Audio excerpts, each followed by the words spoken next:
This episode is sponsored by yet another incredible company that I stand behind fully, and that is Bubs Naturals. Now, I've not only used Bubs products for 4 years now, but I've also had the founder, Sean Lake, on the show twice. And they are offering you, the audience of the Behind the Shield podcast, 20% off your entire order, and I will give you that code in a moment. Now, Bubs has a very powerful backstory. Glenn Bub Doherty is one of the 2 Navy SEALs killed protecting the CIA facility in Benghazi. And wanting to honor his best friend, Sean stood up this company. Now, it began with their flagship product, which is their collagen. And I have to say, as a Brit with really dry skin who's now 51, I cannot underline the importance of collagen in your diet. I have seen a huge positive impact on my skin, nails, hair, and most importantly, digestive system. Another thing that I use religiously is their MCT creamers. That's the part of coconut oil that is good for our brain. And they come in dairy and non-dairy, depending on your diet. Now, most recently, I've started adding in creatine to my diet. Another thing that I've been told is good for our brain health. And with so many of us being exposed to TBIs, concussions, and sleep deprivation, the positive brain health element of creatine is essential. Now, in addition, Bubs makes apple cider vinegar gummies, vitamin C, and their hydration product, Hydrate or Die. And several of these products are also NSF certified, which is the highest level of certification as far as efficacy and cleanliness. Now, one of the most important elements of this company, in my opinion, is that they are a social business, meaning 10% of their profits go to charity, and in this case, that is the Glenn Doherty Foundation. Now, as I mentioned before, they are offering you, the audience of the Behind the Shield podcast, 20% off your entire order if you use the code BTS at bubsnaturals.com. And if you want to hear more about the products, the backstory, and how Sean used Glenn's story to help other veterans, listen to episodes 558 and 1055 of the Behind the Shield podcast. This episode is sponsored by StationWise, the first staffing software to be truly firefighter-proof. Now, you may be wondering why I have software as a sponsor when I focus usually on physical and mental health of the first responders, and I will tell you exactly why. For the first time, this is a staffing platform that also is able to integrate wellness information through call load tracking, exposures, and wearables integration. Now, of course, StationWise focuses on staffing and allows you to manage staffing, choose vacation picks, put in rules for leave and trades, and even deploying strike teams. But through the latest programming and AI automation, they have streamlined this process to free up battalion chiefs so they can focus on what they're supposed to be doing on the operational side and the fireground.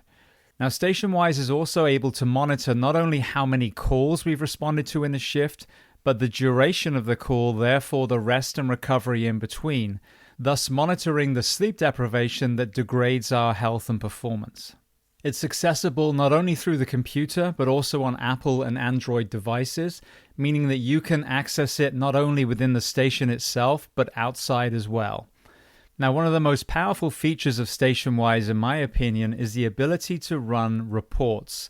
Therefore, for example, be able to see just how much money is being used on overtime that could actually be front-loaded for proactive staffing, as well as setting alarms knowing when you are hitting overtime parameters. And another important feature is the integration of other programs and software for payroll, training, reports, etc. Now, StationWise is trusted by numerous agencies in California, Texas, and Idaho. And if you want to hear the full story from the founder, who he himself is a son of a firefighter, listen to episode 1163 with Marcus Edwards. And if you want to book a demo or learn more, go to stationwise.com. Welcome to the Behind the Shield podcast. As always, my name's James Gearing, and this week I have an incredible episode for you. Andrew Douglas is one of my previous guests on episode 989. He is a former firefighter paramedic and the founder of Siento. Blake Richardson is the son of a firefighter and co-founder of the alert system, EaseAlert. So in this conversation, we take a deep dive into Blake's early life as a son of a firefighter, how he decided to develop a technology that would help his father's profession, how Siento is not only a mental health app, but uses AI to actually help peer support members become better at these conversations, and so much more. Now, before we get to this incredible conversation, as I say every week, please just take a moment. Go to whichever app you listen to this on, subscribe to the show, leave feedback, and leave a rating. Every single 5-star rating truly does elevate this podcast, therefore making it easier for others to find. And this is a free library of almost 1,200 episodes now. So all I ask in return is that you help share these incredible men and women's stories so I can get them to every single person on planet Earth who needs to hear them. So with that being said, I introduce to you Andrew Douglas and Blake Richardson. Enjoy.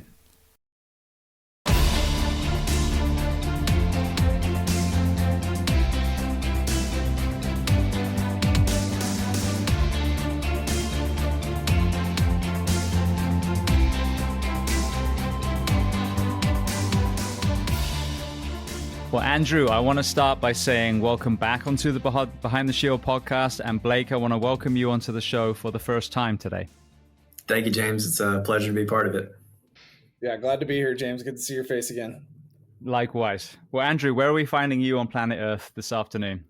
Well, I'm not in Costa Rica. It'd be a lot better if I was there, but I'm here in Washington State. It's a nice gloomy day, and it's hopefully going to get sunny out later, but we'll see what happens. Yeah, I hope you get there. What about you, Blake? You're closer to me, aren't you? Yep, that's right. I'm over in Tampa Bay, Florida. A little bit sunnier, a little bit muggier. Not at quite the seasons that you get up there, Andrew, but it's nice down here. Absolutely. It's cooling down now, thank God, a little bit. Yeah. All right. Well, let's start with you, Blake. Andrew and I did an episode a while ago now. I want to kind of get your backstory. I know you've got an interesting first responder family dynamic. And then we'll get to the technology that we're going to talk about today, and then obviously what brings you two together. So tell me where you were born, and tell me a little bit about your family dynamic, what your parents did, how many siblings. So I was actually born in the state of Washington, and my family is from there originally. And so I have one younger brother. He's 2 years younger than I am, Kyle. And my parents grew up in the state of Washington, got their degrees as teachers. A lot of teachers in my family. I think we've counted it many times. The number keeps adding and adding, but I think there's maybe 11 or 12 teachers in my first immediate family, extended with cousins and aunts and uncles. And so that was part of the family heritage. And then both of my parents decided to move to Florida, and it was actually just, let's go visit my uncle, my mom's brother, for 6 months. And then that 6 months turned into a full-time relocation, and we've loved it. So I grew up in Florida. We moved when I was 4. And after moving to Florida, my parents were kind of looking for what they could do for a profession. And teaching was kind of more difficult to come by, and maybe it wasn't something that they wanted to do for their whole lives. And so my dad was doing some substitute teaching up in Georgia. We moved to Florida, northeast tip of Florida. It's called Fernandina Beach. And it's right there on the border of Florida and Georgia, the Florida-Georgia line. Many know it as. And he was teaching substitute for a little while. And then one day in Fernandina, we went to the Kmart, back when Kmarts were a thing.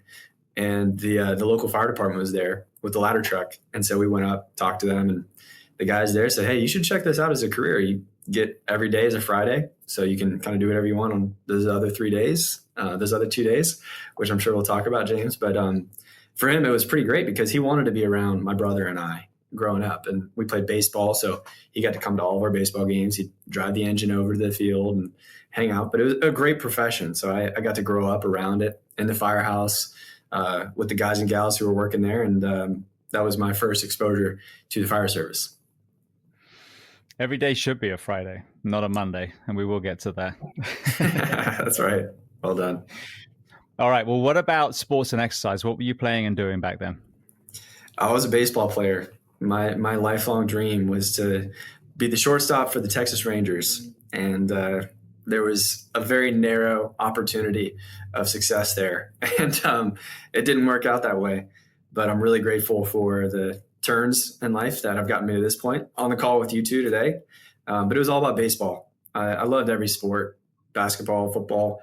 Football wasn't as good to me. I dislocated my hip after about 4 weeks playing football when I was 13. And so that wasn't the longest career, but I ended up getting back into baseball, and that was it for me. I won't take too deep a dive into it, but this is one of the kind of aha moments I had when I came to the States, as I kept meeting guys in their, like mid to late 20s, early 30s, very deconditioned by that point, and they'd always had the same Uncle Rico story. I coulda, woulda, shoulda, if it wasn't for my ACL, my whatever. And I was like, what the fuck are they doing to their kids in this country? And this is it. There's, in some places, there's a very thin line between performance and the longevity of the child, and a lot of institutions cross that line and use the child to win a game, and then they're like, all right, bye, thanks, and they forget that now you've just either burnt a kid out on a sport and exercise, or you've given actual injuries. Where that's why I think some of the reasons why we struggle with obesity in this country is we don't forge a love of movement. We create high level of performance and then kind of discard the athlete after. That's a really interesting perspective. And it's true, I think, in a lot of ways. But yeah, I will say I used to be able to throw a football a quarter mile, James. I promise you, just like Uncle Rico. But it's true. I think it's an interesting perspective. Yeah. I mean, it's just, when you're talking to high level coaches and they agree, then you're like, okay, it's not just, this bizarre perspective that I have. This is actually a thing. And then you get into the whole travel ball and these sports clinics and, kind of living vicariously through your child instead of just allowing them to play a load of sports. And then obviously if they're just very, very good at one, then you can kind of help steer them into the high level performance. But, when you see in Europe, there's more of just play in school, and then you still have these elite athletes that come out, in the Olympics and, soccer and all these other games. So I think if that system was the right way of doing it, then America would win every sport, but we don't. So there's that. Right. All right. What about career aspirations? So you mentioned about, ride-along station visits, etc. Were you dreaming of the fire service when you were younger, or was there already something else in your mind? No, it was baseball. That was it. That was my profession, my dream, day and night. That's what it was. And I think the fire service was always interesting to me. It was great for my family. My dad was home, whenever he could be. I also saw the tolls that it took on him, and we can get into that in a little bit. But that was something that I definitely picked up on at a young age. Like, it's not an easy job. It's never painted to be an easy job. It's not, period. It never will be. But that always kind of stood out in terms of the toll that it takes on you, and hearing the tones and knowing what they have to do when they respond.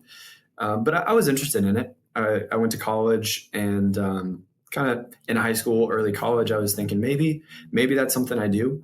I held on to the baseball dream way longer than I should have. But it was kind of, I guess, mid-college, I realized, well, I don't really have baseball as a professional route anymore. What might it be? Fire service was on that list. But it wasn't the only thing. For me, it was kind of eyes open. Who can I meet? What kind of relationships do I have? Can I build? And where will that take me? And so I was just really eyes open, seeing what was in front of me. Go reflecting back then to being the son of a firefighter, what were the pros? What were the beautiful parts of your father's career that you enjoyed as a child? And then what was the other side as well? Well, it's the coolest thing to be a firefighter. Everybody looks at the firefighters and the engine driving down the street with the lights and sirens. That's really cool for anybody at any age. It definitely catches your attention. And so I always looked up to that, and just the knowledge that you have as a firefighter. He's a paramedic, so firefighter paramedic. Now he's a battalion chief, but at the time, firefighter paramedic, a lot, and you're really capable as a person, and you're there for people when they need you to be. When anybody raises a hand, you can likely answer that question because you get called to figure anything and everything out. And so I always looked up to that, and still do. I think it's a really impressive skill set, kind of the characteristics that it takes to be that kind of person. I think are awesome characteristics to embody. and the ability for him to come to the baseball games and come home for a lunch or a dinner every once in a while. That's pretty cool to bring the fire engine by. We had some incidents where one time we had a fire in the house going, and forgot to open the flue. And so we had, smoke billowing and all that stuff. And he came by with the fire engine and, took the fan, blew it all out, that sort of thing. Like, that's cool to have that ability to be there. We were in his first due territory. And so I really enjoyed and appreciated, revered all of those things about his job. And the things that I kind of referred to earlier, where he'd come off work 8 a.m. every third day, or more often with overtime. And you could tell, like, it's been a long night. He's been up 3 or 4 times. It's, dangerous calls, taxing calls, and you could see the toll that it takes on him as a person, and it would on anybody. So those are the things that kind of stood out to me. And then being at the firehouse, hearing the tones drop and just thinking like, man, I feel that. And I'm not even going on this call. You have to listen to that all day, every day, and you don't know when it's coming. And it could happen 10 times. It could happen 0 times. That, to me, those are the things that kind of stood out as, that's a challenging profession. It's funny you made the comment earlier about, people think it's an easy job. It's not an easy job. For some reason, it popped in my head. I don't know what it is about our profession, but everyone focuses on when we're not running a call. So like, oh, they sit on the lazy boy. Oh, they have lunch together. Oh, they get to work out. And I'm like, well, where's that in the deadliest catch? Where's everyone going, oh, yeah, but they got to have tea and in the boat. They're lucky. It must be easy to be a crab fisherman. You know what I mean? No other profession does that. But in the fire service, for some reason, they always focus on the little moments we have between calls rather than 24 hours in a meat grinder.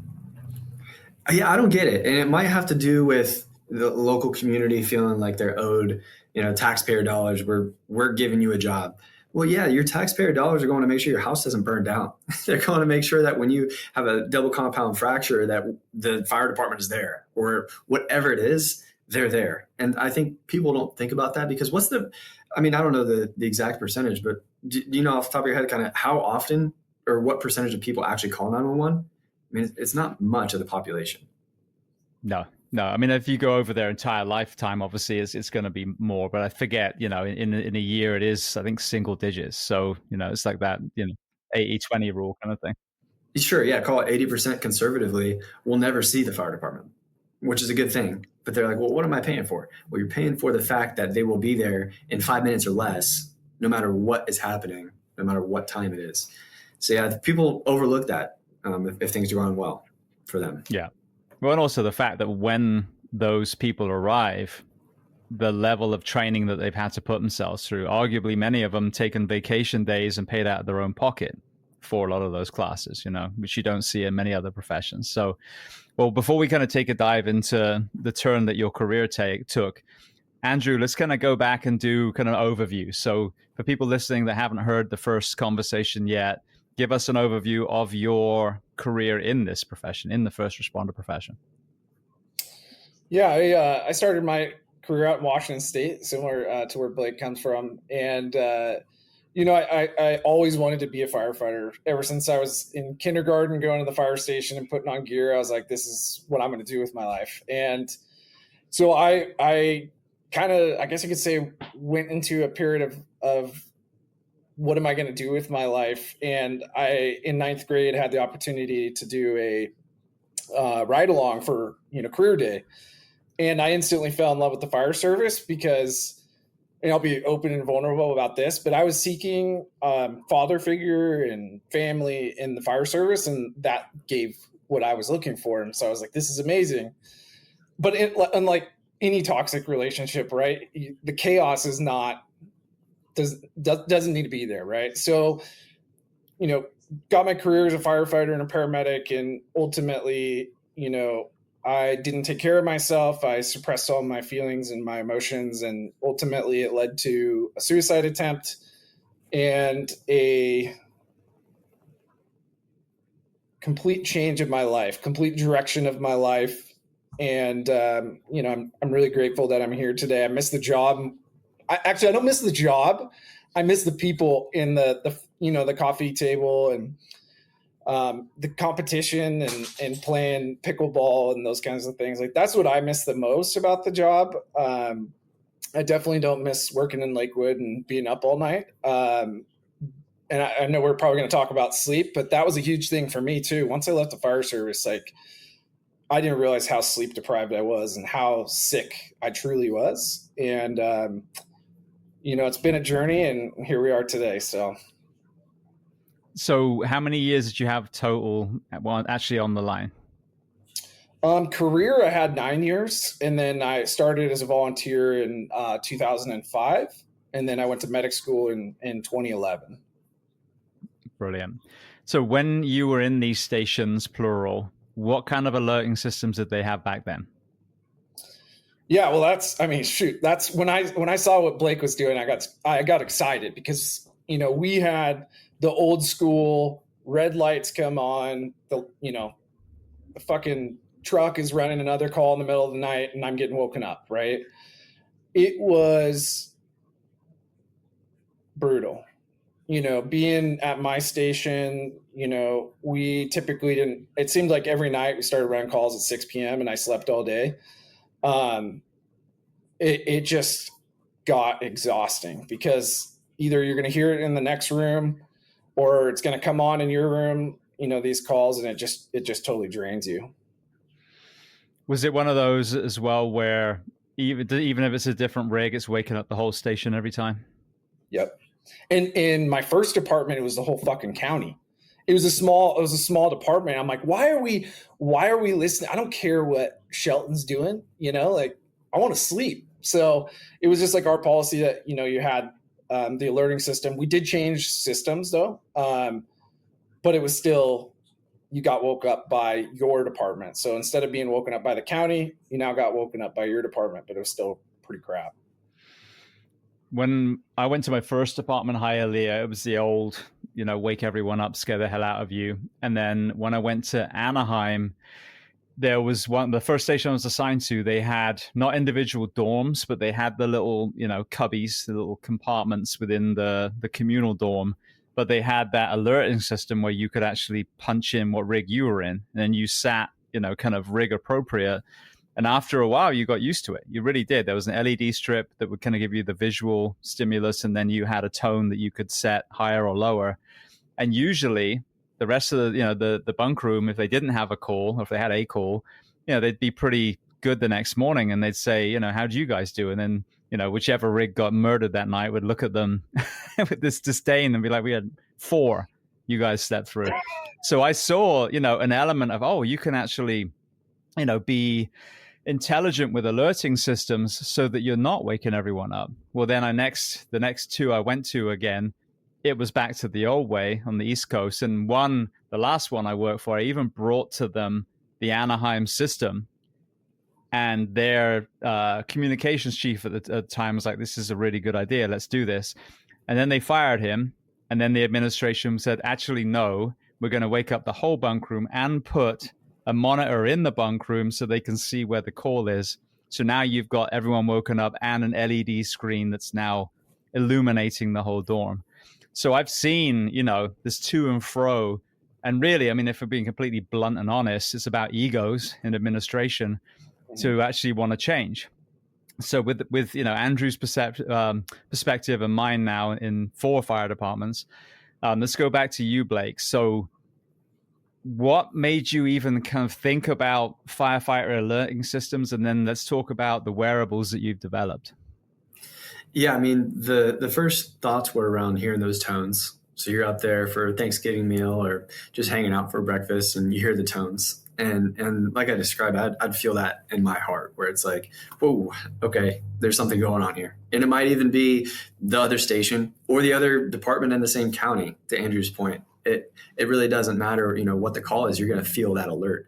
And so that was the initial reasoning around like, man, there's got to be a better way to do this. I see my dad coming off a shift and he's beat down. And I feel the tones when I'm there at the firehouse, and that doesn't feel good. Like, what if we didn't have to have a blast, an audible blast that scares the hell out of you? And so that was the initial idea, is replace that audible blast with a tactile or vibration alert. And that was back a long time ago. way before I started the company, I was just mentioning that to my mom in the living room before school one day, and didn't do anything with it at that time. But then later in college, I pitched that idea again, and it was an entrepreneurship course. I pitched several ideas. All the ideas were bad, real bad, except for this one. And fortunately, they gave me a third try. I was the only student they let get multiple tries. But I was like, give me one more. And I was afraid to share this idea because I didn't want someone to steal the idea. It was naive of me to think, if I tell this idea, everybody's going to know it's the greatest idea since sliced bread, and they're going to steal it and I'll get no credit. Well, that's wrong. You need people around you to support you, and you need to get it out and get feedback on it. But that was the initial step there, and went straight to the local fire department as part of the class. That's what college was great for me, was I took this class and I was required to build a business model around this idea. Otherwise, I would have sat there and not done anything with it. And talked to the fire chief, and his health and wellness leader was there. So he had tasked a firefighter. It was early on in kind of the health and wellness initiatives in the state of Florida. And he had just come back from a conference that week. And he's like, oh man, this is a real problem. I know this. Actually, if you could develop this, that would be really interesting. And so it was the right people at the right time. So many steps along the way where it could have bounced a different way. And I wouldn't know you guys, wouldn't be talking about EaseAlert. EaseAlert wouldn't exist. But today, EaseAlert is now a fully wireless alerting system. And it does the same exact thing that a fire station alerting system would, but we call it a firefighter alerting system because it takes what traditionally goes to a building and has wired in components to alert a station and delivers that alert directly to the firefighter or the responder. And so those devices are all wireless. We have what we call tac pods. They go on your wrist, they vibrate. We have a bunk alert. It goes in your bunk, it's a vibration motor. We have vis alerts, which are red LEDs, LED strips, display boards, dispatch consoles, the whole thing. But it all stemmed from that idea of there's got to be a better way to notify people than that blast of those audible tones. Well, before, when we were talking a few months ago now, I was thinking about, well, how does a parent wake their child? They don't just pull the door open and scream at their 3-year-old, hey, wake up! You kind of gently rock them, and then they slowly wake up. Versus if you screamed at them, they'd sit up, immediately, and their heart would be out their mouth. So it does make a lot of sense to me. And again, working on that individual dorm thing, it just makes no sense whatsoever to wake anyone up who doesn't need to be there. And this is where I think, sadly, ego comes into the fire service. You have a battalion chief. Oh, I need to listen to my crew and see what they're up to. No, you don't. Go to fucking bed. They're big boys and girls. If they need you, they'll call you. You're not that bloody important. So get some sleep so you're not an asshole when you do wake up. Right. It's just so fundamentally, obvious. But again, the fire service, the way we've always done it. So talk to me then about the efficacy. As you started developing this product, what were you seeing as far as results compared to that 0 to 100, lights and sirens, heart rate goes through the roof that we're all used to? Well, that was the big thing for us when we realized that it's not just healthier and less startling, but it's more effective than a traditional audible alerting system alone. And what we found is that touch or tactile is a more effective way to notify somebody. Just like you said, when you want to get somebody's attention, you can yell at them and they'll probably turn around. But if they're sleeping, they may not wake up. Some people sleep through those tones, especially after a long day. You can sleep through an audible tone. But if someone comes and taps you on the shoulder, you're not going to sleep through that. And even if someone sleeps through the tone, what do? You kick their bed or you shake them because you need that touch. And that's your body's way of saying there is something or someone here, like right here, that needs my attention. I need to respond to that. And so it's more effective than the audible notifications are. And that for us was a big light bulb. So we got to know that when we're alerting emergency responders, it has to work every time. It has to be simple. It has to be effective. And the goal in getting you out the door, actually, we help get you out the door faster. It's not about slowing things down or putting soft edges on things or, putting foam around or bubble wrapping. It's not that. The job is still dangerous and it is stressful and it's a challenge. But what we do is eliminate the unnecessary challenges and improve your capabilities as you're getting out the door. So you talked about understanding the efficacy around it. That's where we started with knowing, okay, this is a real problem. We know this. The science says firefighters, the leading cause of on-duty death is a heart attack. And firefighters are up to 14 times more likely to die of a heart attack during alarm response than non-emergency duties. And so those two pieces of information helped us realize, okay, this is a real problem here. And we know that cardiovascular risk is increased with the fight or flight response, the repeated fight or flight response. Your arteries become inflamed, increases your risk of heart attack and stroke. So those are all scientific facts. And now we get into understanding the solution. So we read all those papers and started reaching out to the researchers who published those papers. Some really great researchers. I'm sure you know a lot of them, but Sarah Janke, Denise Smith, Stephanos Kales, Joel Billings, the researchers now who we're looking to in the fire service for health and safety. And every single one of them, believe it or not, responded. And every one of them said, I think you're onto something here. Let's put together a paper or a research study. And we submitted an application, and the NIH funded a clinical study, which we can dive into in more detail, but that was the kind of proof around the efficacy around the system. Well, let's dive into that now. What were the results? Yeah, so we measured their subjective health ratings compared to the traditional alerting system. So the big thing was here, tell us how your self-reported health on the traditional alarm versus the tactile alert. And it was a study conducted in the Midwest. Dr. Sarah Janke and Dr. Joel Billings were kind of leading it. From Joel Billings is with Embry-Riddle Aeronautical University in Daytona, but he's based out of Stillwater, home of the Oklahoma State Fire College. And then Dr. Janke is out of Kansas City, Missouri, with the Center for Fire Rescue and EMS Health Research. So they were the research teams around it. And the NIH said, okay, here's the money. EaseAlert provide the technology. Those two groups do the research. And there were two fire departments that raised their hand, the Stillwater Fire Department in Oklahoma and the Central Jackson County Fire Protection District in Missouri. So we got 48 total participants across 5 stations between the two departments, and did a full pre-post study looking at both objective and subjective data, heart rate monitors, accelerometers, IRB approved subjective surveys, the whole gamut. So the data around it was, we saw that with the traditional alerting system, so like the Clax and Bell, that's what they had at one of the departments, we saw an improvement of 388% on the self-reported health ratings of the traditional audible compared to the EaseAlert tactile. And then when you combine the two, because the other department had a ramp up audible, which you guys, I think you both said you had experience with, right? Where it goes from quiet to loud. And even when you conglomerated the two, you put both of those results together from all 48 firefighters, it was still a 169% improvement in the self-reported health ratings.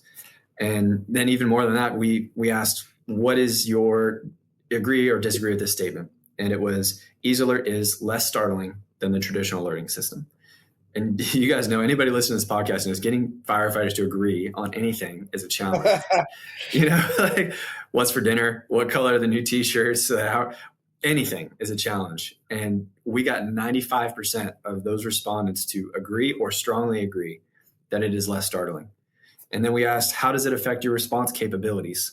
And 90% agreed or strongly agreed that it improves their response capabilities. So we're going back now to get some more of the objective data. We saw some pretty drastic reductions in that heart delta for some respondents. Other respondents, we had a little bit of mixed bag with that. We think it had to do with the equipment itself. So we're going back to a full clinical trial right now. We just submitted the application last week. So fingers crossed, we'll have more to share. Who knows? That's going to be 5 years down the road, but we'll get that data, and excited to continue on that path. Beautiful. Well, Andrew, you mentioned about transitioning out the fire service. You ended up creating something amazing with Siento as well. So before, again, we talk about the relationship between the two, talk to me about, what made you create that, and for people listening, what it is. Yeah, I mean, I kind of talked earlier about my moment of crisis when I had a suicide attempt. And at that moment, I didn't really have anything to turn to. We had a peer support team. Dave, my brother, he blessed me by being by my side within like the first 10 minutes of that event happening. And, part of that was just this stigma of like, I was convinced like I'm losing my job. Everybody's going to think I'm crazy. Nobody's going to want to talk to me. Well, there were some of those people, let's just be honest. And that's kind of like we're trying to solve, right, at Siento. But ultimately, I wanted to build something that I wish I had when the system failed me. And when I came up with the idea, initially, we recognized that there's some other solutions that are already being at play in the fire service. Where are they going wrong? And what aren't they solving, right? Because it's just I think we all know, like in the fire service, we do like to put Band-Aids on things, and it comes down to ego, James, again, right? Is that we're not willing to look in the mirror and be open to change. But the thing that really stood out with me the most, like during that experience and when we start Siento and hearing how, peer support is so important to every agency, is like, okay, how do we connect people at a push of a button, but do it anonymously so you don't have to worry about that stigma of you reaching out for help, is okay.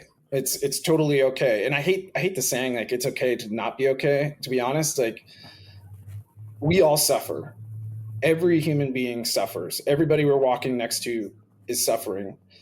So if we can hold space for somebody, and that's why we just launched something called Siento Sim, which essentially helps people like practice having those difficult conversations and getting repetition, talking about suicide, relationship issues, death, dying. I mean, these are things that so many people are afraid to have a conversation about. And so, my mission is like, how do we make human connection instantaneous? And how do we get people to start talking about the problems and the challenges our families and our firefighters are facing across the United States? And so, yeah, it's been a interesting journey. As Blake is we definitely support each other, which is awesome. It's a really lonely journey.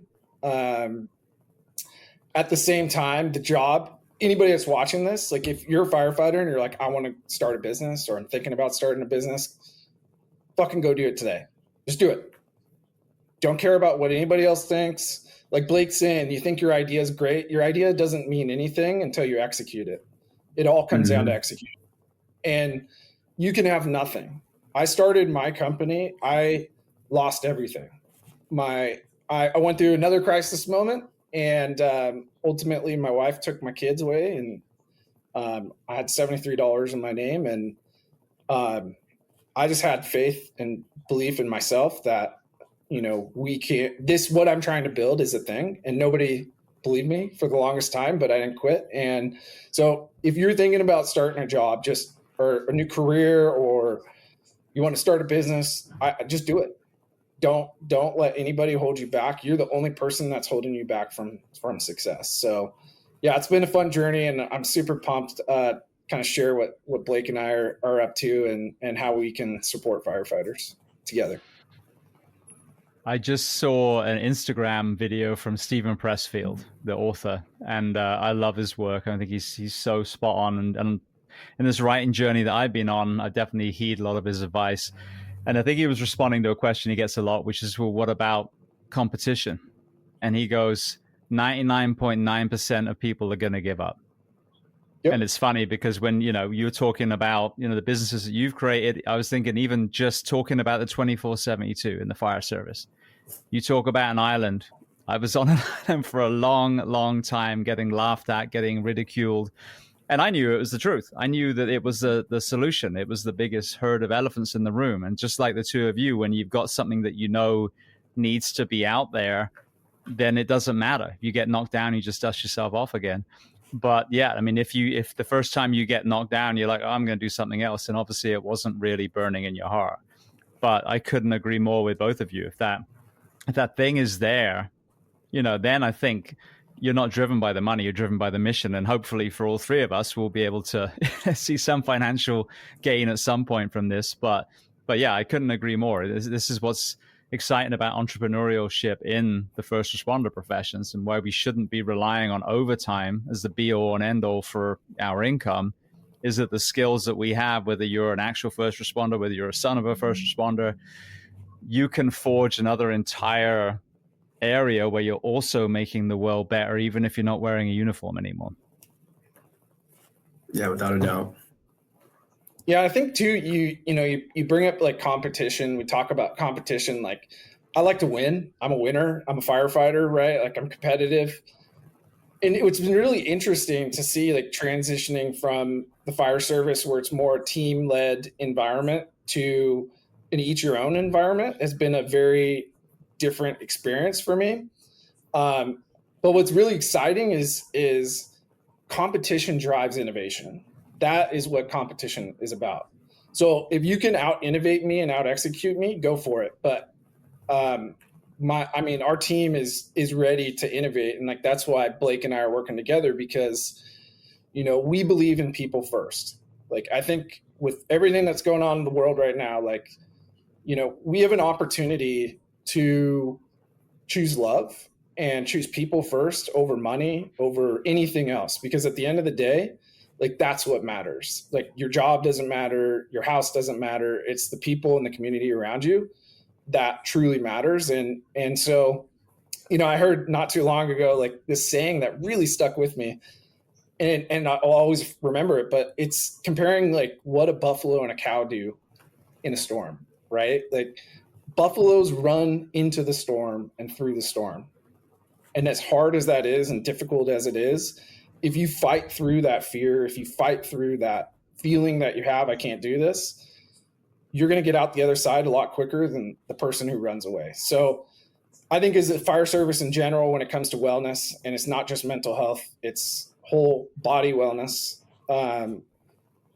we need to start running into that storm together and really start making changes and not checking boxes anymore. I think you talk about leadership and ego and, it's just a check of the box when it comes to wellness. It's getting better, but it's still a check of the box. Winston Churchill said, if you're going through hell, keep going. And it's the same exact thing. You know what I mean? I think this is what we need. I talk about courage or cowardice a lot. And I think just to kind of touch on what you're alluding to, Andrew, because as we're sitting here now on 9/12, which arguably is the day that we all came together as a nation, the day I released my book deliberately because it was such a pertinent day. There is so much divisive rhetoric going out there, but that's the cowardice. 100%. If your message is, oh, we all hate each other, then you're a coward, because someone with courage is someone who's going to pull everyone together, even if there are differences, even if there are different, difficult conversations, even if there are traumas in the past that we've got to forgive and move on. That I think is this conversation. And what both of you are doing with your products and what I'm trying to do with my mission is not driven by greed or winning as far as some corporate race. The competition is the rising tide lifts all ships and shifts. If we want to make the world a little better, we've got to innovate with that too. So we can take all of these great minds and this great technology that's been used to hurt people, and we can put it back, because most innovation started not as a weapon. It started as something good. So put it back into the place where we heal people, because hurt people, and healed people heal people. Yeah, that second part of the saying is great. I hadn't really heard that, but it's so true. Don't finish it with hurt people. Finish it out with the good side of things, the good side of people. There's always a good side. 100%. Well, Andrew, I want to kind of circle around for a second. You mentioned the Siento SIM. Yeah. I can't remember if we talked about this in the original conversation, if we've talked about it since on the phone, or if it was with someone else, but I remember talking to someone about the ability to actually practice for peer support teams and people that would be interacting with people that were struggling. Is this one of the tools? Yeah, so it's a first of its kind. Actually, my son came up with the idea. My son's 12. So I'm super proud of that. So he's our AI. Brody is that person that you're going to be giving support to, is my son. But yeah, it's getting those repetitions. We heard day in and day out, like, one, it's hard to get us all in the same room. And then number two, I don't feel comfortable because I only do 1-2 peer support requests a year. But through that is like, we've learned, like we just launched it in June. So everything's very new and, we're growing super fast. We have a lot of agencies that are buying into this because it's such a big problem that nobody's solved yet. But what we're seeing is agencies open to the idea of, wait, why are we only training our peer supporters to give support? We should all have emotional readiness to be there and be present for one of our brothers. Well, if we're going to call each other brothers and sisters, we need to be present there for them. You don't need to solve the problem. You just need to learn how can you sit in that space with somebody who's suffering and show them compassion and empathy to get them through it on their own. It's not your role as a firefighter to make me healthy. The only way I'm going to get healthy is when I look inward in myself. And your job in that space when somebody's struggling is just to simply hold a mirror up to them for them to then take that internally and make a change. Absolutely. All right. Well, then let's get to why you're standing here side by side today, or sitting here, virtually side by side, that is. So, Andrew, let's start with you. How did you come across Blake's technology, and then talk to me about this relationship that you forged? Well, it started out with his really shitty video on his website, which is a lot better now, Blake. Sorry about that. No, I'm kidding. Because I watched this video on his website and I'm like, fuck, am I on Target Solutions right now, Blake? You're getting triggered? Yeah, no, I was big time. It's fun. But yeah, so ultimately, I saw Blake and what he was doing, and I saw something I wish I had, right, when I was on the job. And, so I just randomly, I don't know if it was me or you, but either way, we got connected, we started talking, and from a human level, right, I connected with Blake in his personal mission. Him being a firefighter's son is super important. I think in the space of technology and public safety and wellness, I think we talk about greed. There is a lot of that in our space. And when I see somebody who's truly a human being and puts other people first and is thinking about, the whole wellness of a firefighter outside of just, their product. And when Blake and I connected, it was just easy. And then I like to come up with crazy ideas. We bounce ideas off of each other. And so ultimately we decided let's combine forces. And, Blake and his company are doing amazing things of, the physical aspect of the firefighter. How do we keep them healthy and safe that way? And then by combining that with our technology, we can also now take care of the firefighter's mental well-being and wellness in general as well. So it made the partnership opportunity super easy for us. So how does it integrate? Well, we can't get away with that information yet. No, we got some secret squirrel stuff we're working on. So right now, there is no integration. It's working together, but we definitely have some big plans that, we talk about innovation. We talk about competition. Hopefully what we're about to do in the future will strive others to create something similar. So. Well, Blake, back to you for a second. With you being here in Florida, with this state now finally really starting to have this kind of revolution of the 24/72, so starting to finally address, as I always say, the herd of elephants in the room, the woeful shifts that we work, and that causing the recruitment and retention crisis. What, if any at all, has been the conversation as far as the shifts themselves as you've been there displaying your product? It's definitely becoming a much hotter topic. And even I've talked to my dad about it recently with his department. And I mean, everybody's talking about it now. 5 years ago, it wasn't even considered, in terms of, that's not true. You were considering it, but there were not, on an island. It wasn't a hot topic. Like you said, yeah, you were on an island, like you said, but it wasn't something that everybody even knew was an option, truthfully. And even more recently, with Dr. Billings, his whole realm is shift schedules and sleep health. And so I've talked with him all the time, and it became more and more of a question from fire departments that we're working with. And we're throughout the country, and in fact, more kind of outside of Florida than in Florida, which we're trying to change here pretty soon.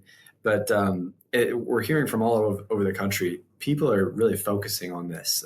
They realize the impact it's having. And I tell everybody the gold standard is 24/72. That's if you can do it, do it. The return is there. You just got to convince your leadership and look to others around you. And we're seeing it more and more, especially in Florida. So I would say it's one of, if not the hottest topic that I'm hearing, especially in the state of Florida. Well, what's interesting, if you actually break it down, literally solves every problem that we have. Now, not solely, like if you get more sleep, all of a sudden the mental health issue is going to go away. But I mean, it makes a huge dent on the physical health, the mental health. What I'm really excited about is it shifts the lens from wellness to performance. So ironically, the opposite thing that we were having with the high school conversation earlier, our whole conversation has been on reactive wellness. So, oh no, they're overweight. Oh no, they're hypertensive. Oh no, their testosterone is 112. And let's try and pull them back in. Well, these are tactical athletes. We should be talking about cardiovascular performance and breath work and mindfulness and all these things that the special forces and and other elite operators around the world have by their side. So there's a beautiful conversation with that. So all the chest beaters, the mustache wearers that love to film themselves on Instagram, if you really take this profession seriously, then you should be at the front of the line beating on the drum to get a healthy work week, because that's how you forge performance. And then you look at the financial side, obviously the wasted budget on overtime and lack of retention and workman's comp and medical retirements and lawsuits and all these other things. There's your money. And then once you fix the work week, well, now you've got more of a budget for, Siento, EaseAlert, these other initiatives are going to then layer this beautiful first responder health boulder that we're going to be rolling down the hill. Yeah, absolutely. It all builds on top of itself. And we see a lot of departments actually that are getting EaseAlert, and I'm sure Andrew can say the same for Siento. They're the ones that are already making those shift changes or already implementing those health and safety practices. They've already done steps, 1, 2, 3, and they've already advanced so far along. And now they're able to add more because they're having better retention, increased recruitment, less overtime, less expenses, less liabilities. And they're now putting more into their greatest resource, their personnel, to make sure that they can do their job more effectively and take care of their communities, improve their ISO ratings. It's just it's a positive vicious cycle that goes right up. It adds onto itself. 100%. Andrew, anything to add? Well, no, I was just thinking in that the word that just kept popping in my head that it comes down to is leadership. I think our biggest challenge we're facing right now is leadership. We just ran a campaign. So we ran into a bunch of agencies that rural agencies who can't afford to do peer support or don't even know where to start. Right. And we're like, well, shit, how can we support them? So we started a campaign called I Feel, which is we sold T-shirts to fund getting a department out of Minnesota peer support. It's a rural agency north of Minneapolis. And what I loved about it was the leadership. So here I am, this crazy entrepreneur. We come up with an idea literally a couple days before, and I'm on the phone trying to who can we support? And I just happened to run into this chief, and he's like, I can talk to you today. And it was instantaneous. He had buy-in. But he said one thing that was really impactful to me that I really respect with leaders is that he's like, I think this is great. I want my team to have buy-in. I want my team to lead this. And it's those are the best leaders who they don't push something on you. They look for somebody to step up in that moment to take something on and have initiative. And that just shows the members of the team that hey, your leader cares about you, right? They listen. Doesn't mean they're always going to do what you want or make you happy, but they at least listen and they give you ownership in being a part of that organization. And so, I think it boils down to just, we have a really,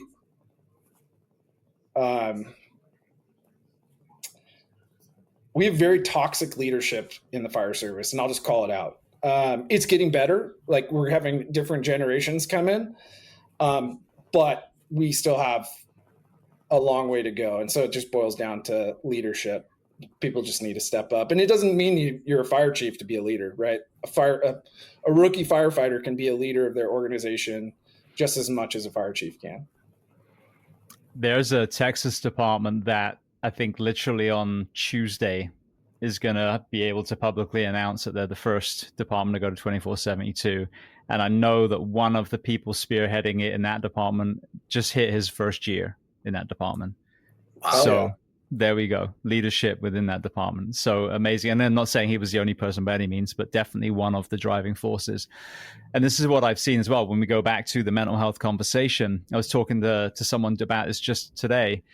one of the least discussed areas of mental ill health in the first responder professions, and I'm sure a lot of other areas too, is, organizational betrayal, toxic, leadership, as you mentioned. Because if you are that driven first responder and you have service in your heart and you take your job seriously and you train and you stay in shape, and then the organization that you wear their patch on your shoulder says, sit down, shut up, you're making us look bad, that can be hugely detrimental, because that goes against the very ethos of what you're doing in the first place. So what I'm excited about is, as this health revolution starts to take hold and people are looking at other departments going, well, you told us that would never work here. Well, why not? Because the neighboring department is doing it and I've heard nothing but good things. Now we're going to look back and go, okay, well, who was stopping us from progressing? And should that person still be in the position? Union president, chief, whoever that person, city, county council members, you were opposing the very things that were going to help the first responder wellness, that keep us fully staffed, delivery of service. So I think that anyone who's out there that is a bad leader that refuses to change, you're not going to be there very long. I hate to tell you, but it's going to happen. Yeah, the change is happening all across the fire service. You're seeing younger firefighters come up, and a one-year firefighter taking over and making a change like that. I mean, it's a different breed of firefighters. And some of the salty firefighters are saying, oh, I don't like that, or it's not the way we've done it in the past. But a lot of those firefighters that I talk to, even with EaseAlert, when we come in and we'll say, hey, this is EaseAlert, it's going to do this, and we know it's very different, they'll be really opposed. But then they'll kind of see some of the younger guys and gals take it on, and they start buying in, because it just seems like the fire service in general is open to innovation more than it ever has been, which is very encouraging and exciting, because innovation doesn't necessarily mean throw out tradition. We honor tradition. We respect tradition and legacy. It's that way for a reason. That's what makes the fire service special. But don't let it impede your progress, because progress is going to help you do your job better, help you go home safer, live longer, spend more time with your family. I think people are realizing that. I get that word thrown in my face when we talk about the firefighter helmet. Oh, but it's tradition. No, that's a hat. That is a hat. If you really wanted to look the same way as people that when that first came out, then you wouldn't have an SCBA and you'd arrive with a horse. So you were fine moving forward with breathing apparatus, but all of a sudden the hat doesn't want to change. Tradition is selflessness and courage and service and problem solving. Those are the traditions of the fire service, camaraderie. So, we've got to remove those two parts, because, the way we've always done it, that isn't tradition at all. That's a lack of humility, and that's a whole different conversation. That's a great point. Tim Ferriss had a guest on his show. He was a businessman from, I think it was Brazil or somewhere in, Central South America. And he was talking about his philosophy that his father had, and he called it the 3 whys. And he said, if you have a question and you ask why 3 times, and there's a bona fide reason after each of those 3 whys, then it's a truth. So for example, we need to drink water. Why? Well, because the body's made up of water. Why? Well, because that's what's needed at a molecular level to create all our functions. Okay, humans need water. That is an absolute truth. We need to have an alerting system that wakes up the whole station. Why? Well, because we've always done it. All right, you're done. You see what I mean? So this is what we need to put all the things that we've always done into that same kind of, humble reflection process to be like, okay, forget about the way we've always done it. Does it make sense? Why are you waking up 4 different apparatus crews for a rescue with 2 people on it to go run a call? Why is a battalion chief monitoring and staying half awake all night when you literally can just say, hey, can you tone out the chief? And then they'll get the call. So I think this is what's interesting now, and the same with what what we're talking about today. Why do we have to have loud alerting systems that scare the hell out of people and send their nervous system through the roof when there is an alternative now in the technology that you've developed? Or, why do we just have a 2-day peer support training weekend when now you have an AI platform that can actually help all of our first responders learn how to have these difficult conversations? So I think it's amazing. I really do. Yeah, that's a great way to think about it. Go ahead, Andrew. Yeah, no, I just think the future's bright. I try to, I get from my mom, right? Like, nothing's wrong. The world's great, right? The world is difficult, but I'm making the choice to not only love myself, but to love everybody else. And you know, in working with Blake is, you know, I truly believe that we're, with what we've thought about coming up with, and things change over time.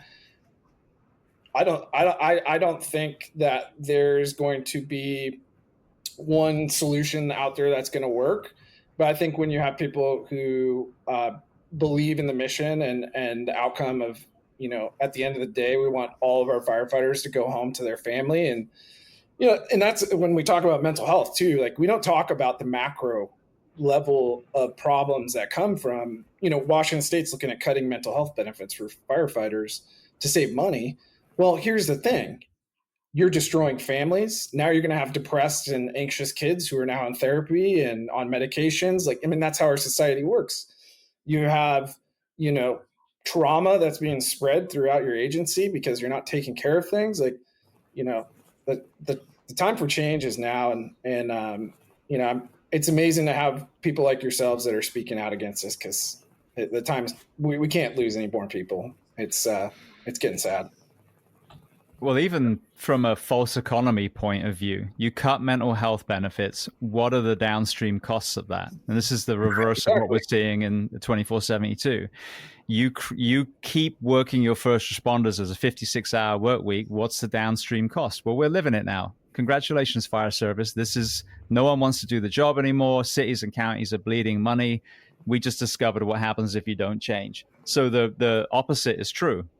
And Pasco and Gainesville and all these progressive departments are showing, hey, now we're fully staffed. There's no overtime, apart from, you know, I mean, they all have overtime, you know, events and that kind of thing, but not this consistent overtime model where you're being forced to work. And 20 years later, you're still using that as a staffing model. And it's the same with cutting programs. You know, the way that you save money, and I always use this as an example, the NHS, which I adore, from the UK, the healthcare system, at its core is an amazing, altruistic, I would argue, best healthcare system on the planet. All of us band together, and if you get hurt, if your family gets pregnant and you're going to have a child, if your beloved person gets cancer, whatever it is, we're going to take care of them. That works beautifully if you then put all your focus on making the rest of the nation as healthy as possible. But as what's happened in the UK, you allow it to be privatized, picked apart, understaffed, and then you allow fast food and all these other things to kind of perforate your culture, get rid of PE programs. Now the population gets fatter and sicker. Now you start destroying the healthcare system. So the way that you save money, people always ask, oh, we need more tax money, or we need more, you know, firefighter budget, whatever it is. You don't. The healthier your workforce, the more money you save, which then you can reinvest in even more, you know, initiatives to make it healthier and safer. We know how not to do it. So the converse is also true.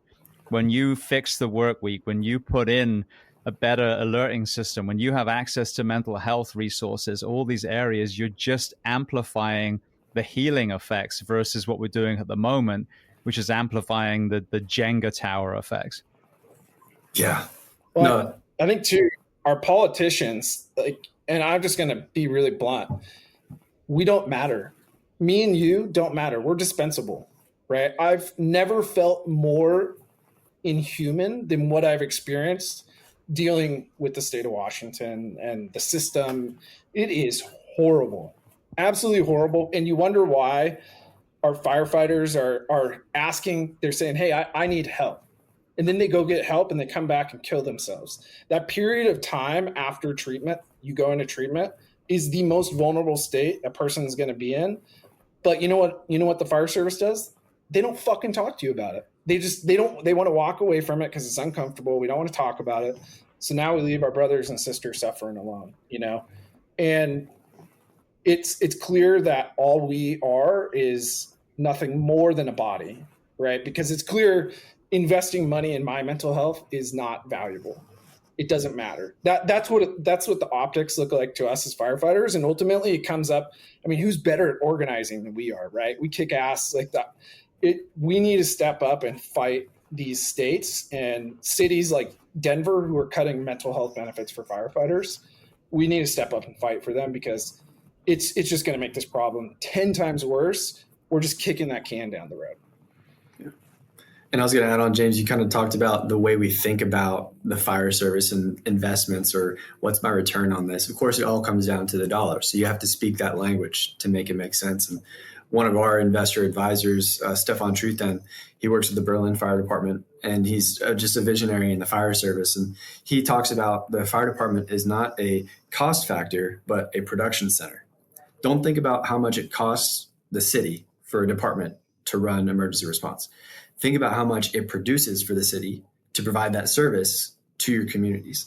And that simple frame of mind shift, it turns into an investment vehicle for the cities to realize, oh, we can make money off of EMS runs and ambulance trips, and we can provide these services that increase our tax burden and all these things. Like, it's a production factor because it is better for the city, and it does help.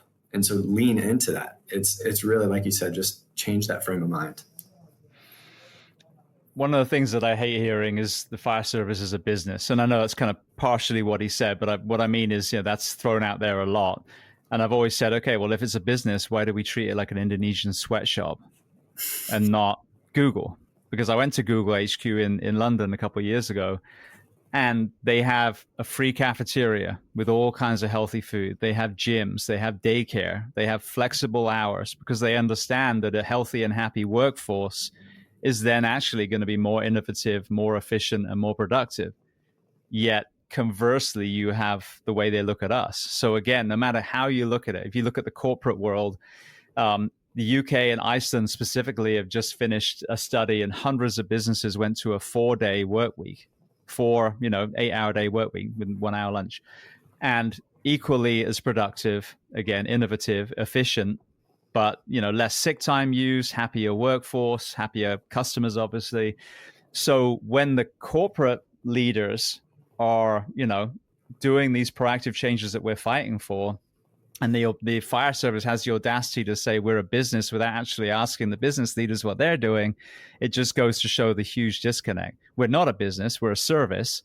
And I hope that down the road, we're not looking to make money from transport. And like I said, I hope we minimize the amount of response that we go. The Northwest actually, I had one of my guests on who have nurse navigation. So they use 911 integrated telehealth to take away all those kind of non-emergent calls that we shouldn't be responding. We genuinely shouldn't.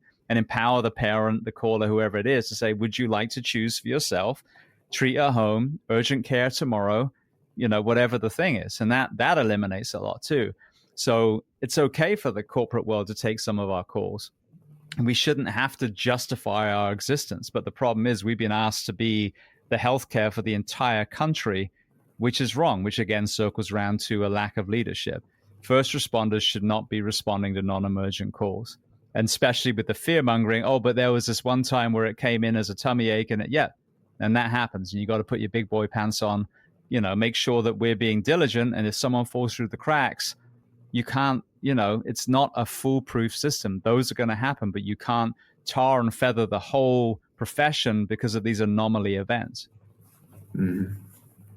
And another point I wanted to hit on too, when you were talking about, the whys behind it and why Andrew and Siento kind of stood out. It has to do with the person that Andrew is, the relationships that we build, the person that you are, James. I mean, Andrew connected us and immediately was like, okay, this is great. We get it as people, and we can talk about some of these things that are difficult to bring up. And it's because you care so much, Andrew cares so much, and the solutions that we're providing come from places that are truly, genuinely here to help. And not just fugazi idea pie in the sky, but let's get it in the field. Let's try it out, see how it works, and move forward from it. Let's look at the data. What happens when we respond to every single call? Well, bad things happen. Okay, then let's make an adjustment here. Let's be rational. Let's be logical. Let's use the information at our disposal and not be just stuck in one way of doing one thing the same every single time, just because that's how the last group did it. So I think it's definitely important to have these conversations. We're making the changes slowly, but it's happening actually faster than I would honestly expect it to in the fire service. So it's encouraging for me to see, and it's a real pleasure to be in these conversations. I love it. I really believe that we're at the beginning of a renaissance, in the fire service, and hopefully then the nation. I think, we could be a beacon of light for a lot of other groups in this country. I want to kind of highlight each of your products again, and then we'll kind of wrap up. So with Andrew, with you, for people listening, talk about where they can find Siento, and then what are the spectrum of products within that umbrella that you offer. Yeah, so you can either find me on LinkedIn. That's a great way. I'm pretty active on there. Our website's www.siento.io. If you want to try Siento Sim, it's free on there. Just click on Siento Sim and do a quick try now.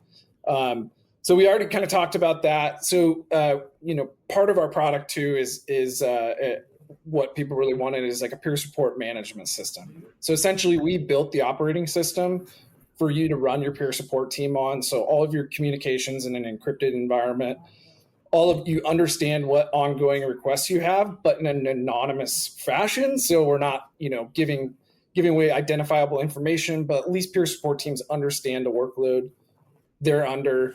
But then really what the approach we've taken, you hear a lot of culturally competent clinicians and that word get thrown out. Well, we felt like the solutions available, EAP and these other companies that are coming out saying like, hey, we have culturally competent providers for you. We believe as a company that should not come from us. So what we do is we bring all of our agencies together. So we're in 14 states. We bring them together and say, hey, put all of your resources that you're willing to share with other agencies into our platform. So if you're visiting Seattle and you're in crisis, you have a vetted, culturally competent clinician from Seattle Fire.